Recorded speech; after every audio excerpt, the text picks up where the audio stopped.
Serial वसुधा के आने वाले एपिसोड में कहानी एक बेहद दिलचस्प मोड़ लेने वाली है। इस बार वसुधा अपनी समझदारी और हिम्मत से ऐसा कमाल करने वाली है जिससे पूरे घर और कंपनी की बड़ी परेशानी टल जाएगी। दरअसल इस पूरे मामले की शुरुआत होती है हनुमंत से, जिन्हें घर में बाबू सा कहा जाता है। हनुमंत की एक गलती की वजह से देव एक बहुत बड़ी मुसीबत में फंस जाता है। असल में उस दिन कंपनी में एक बेहद महत्वपूर्ण मीटिंग होने वाली होती है। बड़े और खास क्लाइंट्स आने वाले होते हैं और इस मीटिंग में देव को अपनी कंपनी की प्रेजेंटेशन देकर एक बड़ी डील फाइनल करनी होती है। लेकिन इसी बीच हनुमंत देव को एक अजीब सा टास्क दे देते हैं।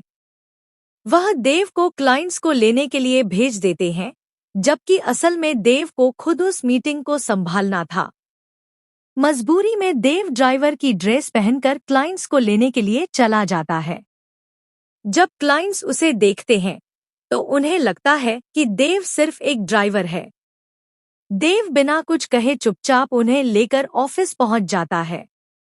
लेकिन असली समस्या तब खड़ी होती है जब वही क्लाइंट्स मीटिंग के लिए बैठते हैं और कुछ समय बाद देव ही दूसरी ड्रेस पहनकर उनके सामने प्रेजेंटेशन देने के लिए आता है। क्लाइंट्स यह देखकर चौंक जाते हैं और उन्हें लगता है कि उनके साथ मजाक किया गया है।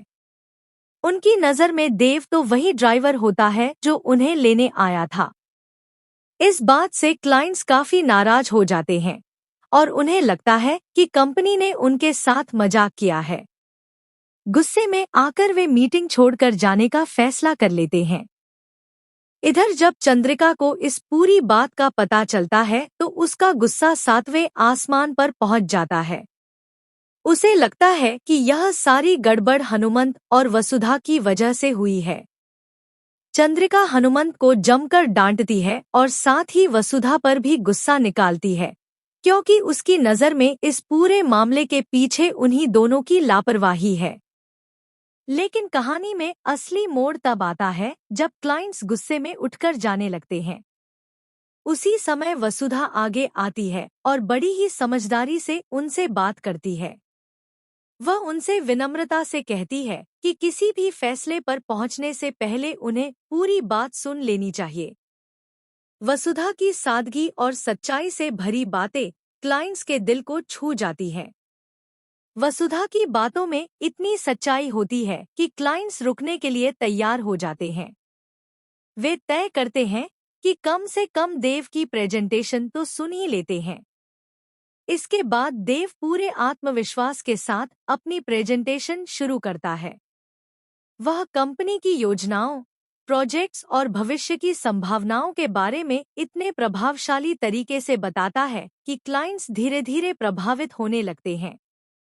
प्रेजेंटेशन खत्म होते होते माहौल पूरी तरह बदल जाता है।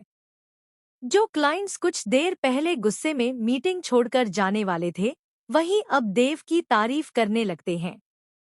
वे देव की मेहनत, उसकी सोच और उसके आइडियाज से इतने प्रभावित हो जाते हैं कि वे अपनी सारी डील्स उसी कंपनी के साथ फाइनल कर देते हैं। इस तरह एक बहुत बड़ी परेशानी टल जाती है और कंपनी को एक बड़ी सफलता मिल जाती है। हालांकि इसके बाद भी चंद्रिका का गुस्सा पूरी तरह शांत नहीं होता।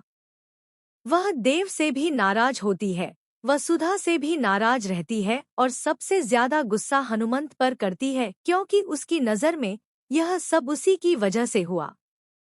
लेकिन इस पूरे घटनाक्रम के बाद देव के मन में वसुधा के लिए सम्मान और भी ज्यादा बढ़ जाता है। वह समझ जाता है कि अगर सही समय पर वसुधा ने समझदारी नहीं दिखाई होती तो शायद इतनी बड़ी डील हाथ से निकल जाती। यही वजह है कि देव अब एक बड़ा फैसला लेने वाला है। देव तय करता है कि वसुधा अब सिर्फ इस घर की नौकरानी बनकर नहीं रहेगी। वह उसे कंपनी में एक सम्मानजनक और बड़ी पोजीशन देना चाहता है, ताकि उसकी काबिलियत का सही इस्तेमाल हो सके। अब देखने वाली बात यह होगी कि देव के इस फैसले पर चंद्रिका का क्या रिएक्शन होगा। क्या चंद्रिका इस फैसले को स्वीकार करेगी या फिर एक बार फिर से घर में नया बवाल खड़ा होगा? आने वाले एपिसोड में यही देखना सबसे ज्यादा दिलचस्प होने वाला है।